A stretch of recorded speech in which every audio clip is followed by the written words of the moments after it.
Comment ça se passe les zinzins de l'espace? C'est Lolo Manga, bienvenue sur la chaîne Manga. En veux-tu? Papa, en voilà. C'est reparti les amis pour un bilan lecture des familles. Et c'est déjà la 6e partie, rendez-vous compte, c'est déjà la 6e partie des bilans lecture City Hunter. Ça veut dire qu'on est tout doucement au-delà de la moitié de l'œuvre. On aperçoit de loin comme ça la fin se profiler quoi, hein. Même si c'est très dur, c'est très dur d'envisager de quelle manière ça va finir, en tout cas le manga City Hunter en lui-même, vu que comme je vous l'ai énoncé maintes et maintes fois, bah, on enchaîne histoire courte après histoire courte. On en a appris un peu plus, un tout petit peu plus sur Ryo, Kaori, peut-être Umibozu, peut-être Saeko, mais sans plus quoi. Voilà, on a eu des bribes un petit peu de passé et d'historique de tel et tel personnage. Mais comme je vous l'avais dit, on n'est toujours pas dans une histoire qui évolue vers, imaginons, un méchant réellement omniprésent, prédominant, très puissant, qui remettent un petit peu tout en question, qui mettent réellement des difficultés à Ryo. Ça n'existe pas. Ça n'existe pas jusqu'au tome 24. On va énoncer ici 4 histoires qui sont énoncées dans chaque tome. On va un petit peu en discuter et je vais un petit peu donner mon ressenti à chaud.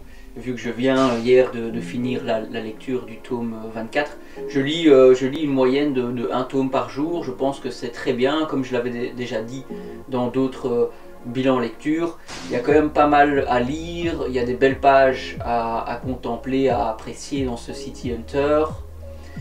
Donc ça n'est pas une lecture où on va réellement enchaîner 2, 3, 4 tomes dans une journée, enfin sauf si réellement on fait un marathon journalier de City Hunter, mais très honnêtement c'est pas possible, ce n'est pas possible. Il y a beaucoup à lire, beaucoup à digérer dans les informations qui nous sont données. Donc non, je vous conseille pas, même les doubles tomes, je vous conseille pas de lire ça en une fois.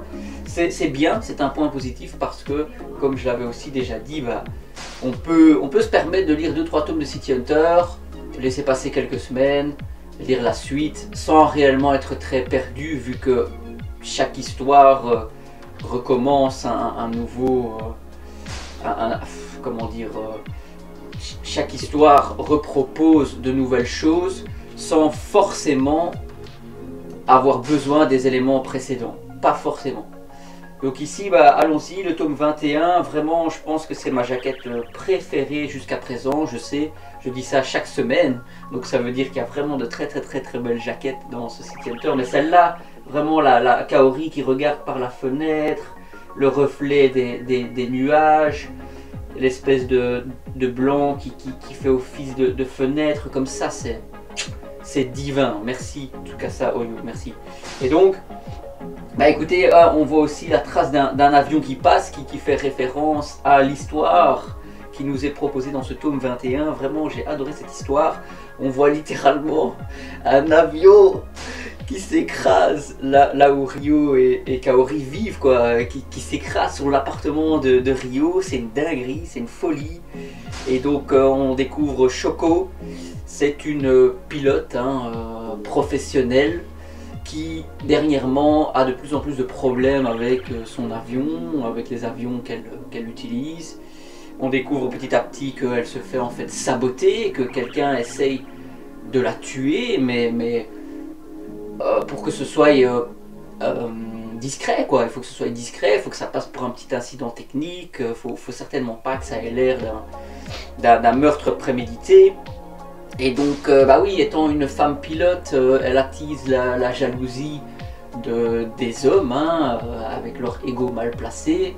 Et c'est là que Ryo entre en scène, mais on découvre que Ryo, il a le mal de l'aviation, quoi. Il déteste être dans un avion, donc bah, ça donne lieu à énormément de situations rocambolesques et très très très marrantes. Je vous le recommande vivement. On pourrait très facilement lire ce tome 21 sans avoir lu rien de City Hunter. C'est ça qui est incroyable à City Hunter. C'est pas du tout ce à quoi je m'attendais, mais dans un sens, bah c'est bien aussi quoi. C'est très intemporel quoi. Alors, il faut que je fasse un petit changement. Il faut que j'apprenne à mettre des illustrations, à vous montrer des illustrations pendant que je suis en train de d'interchanger les tomes.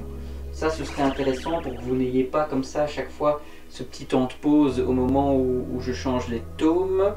Alors, le tome 22 avec une très très belle jaquette, on y voit Ryo pensif avec sa cigarette.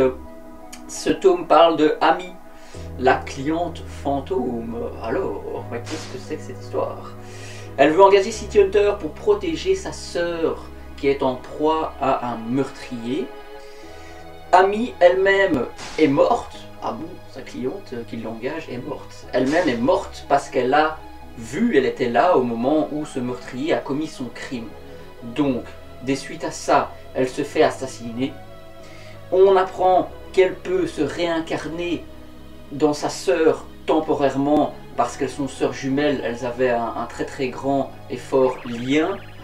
Et bah ça aussi franchement c'est un prétexte hein, pour nous donner tout un tas de situations et d'histoires complètement rocambolesques vu qu'elle fait des promesses, cette amie, elle fait des promesses qu'elle ne peut pas tenir. Elle veut offrir son corps à Ryo si elle est sauvée, sauf que ça n'est pas son corps, c'est le corps de sa sœur qui a une personnalité totalement différente.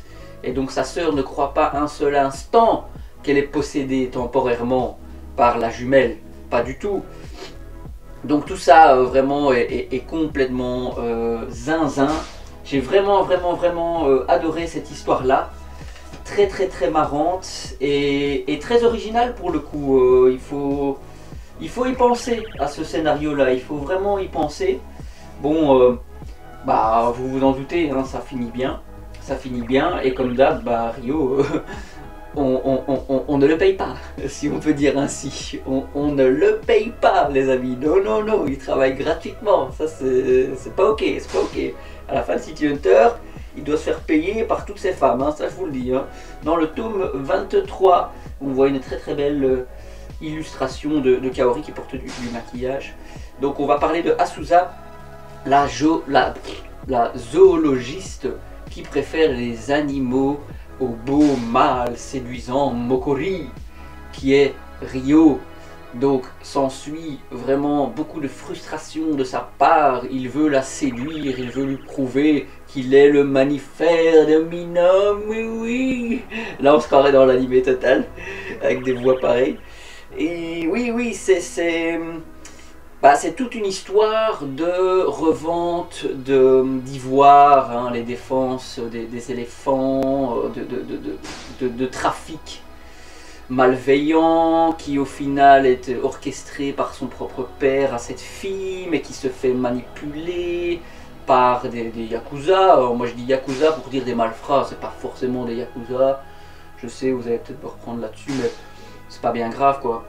Et bah oui, non, démantèlement de la part de Ryo, qui arrive plus ou moins à donner envie à cette Asusa de découvrir son côté bestial.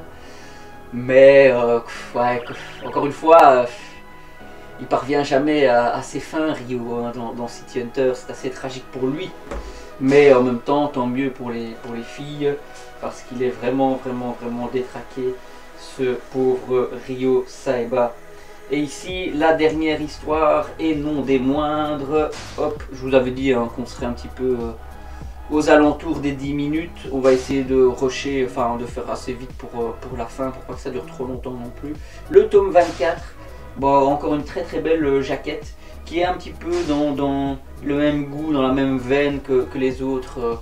Il a toujours un petit peu une direction artistique cohérente, je trouve, l'auteur par rapport aux jaquettes, j'aime beaucoup. On y découvre Eriko, designer de mode, qui repère Kaori dans la rue, de dos. Et non, elle n'a pas cru que c'était un homme. Elle était bien consciente que c'était une femme. Et donc il se trouve que c'est une ex-camarade de classe voilà, qui a fini dans le design de mode, qui lui propose de faire un défilé dans le mannequinat, qui croise donc par la même occasion Rio, qui se fait un petit peu embobiner, emporter dans toute cette histoire. Vu que le défilé est menacé, il y a la tenue qui va être présentée au public qui suscite l'intérêt de Malfrat, parce que la tenue reprend une formule chimique que la designer a plagiée et qui renferme une formule un petit peu importante pour ces yakuza, pour ces malfrats. Et donc de là, Rio doit apprendre à défiler tel un mannequin, mais entouré de toutes ces belles bonnes femmes, il ne sait pas garder son calme et il devient complètement hystérique. Enfin, vous connaissez un petit peu la formule. C'est hilarant, franchement, c'était vraiment une très très bonne histoire. Je me rends compte que voilà, j'ai pesté pendant un moment à me dire j'ai envie de la continuité, j'ai envie d'un méchant, d'un méchant, d'un méchant. Mais il se trouve que je prends du plaisir à lire tous ces tomes, à lire toutes ces histoires uniques qui s'enchaînent les unes après les autres. Oui, le petit regret, c'est qu'il n'y a pas un méchant réellement menaçant et qui revient. On a eu le renard doré là, mais c'est un clampin quoi le mec. Donc oui, franchement les amis, moi je continuerai comme la semaine passée.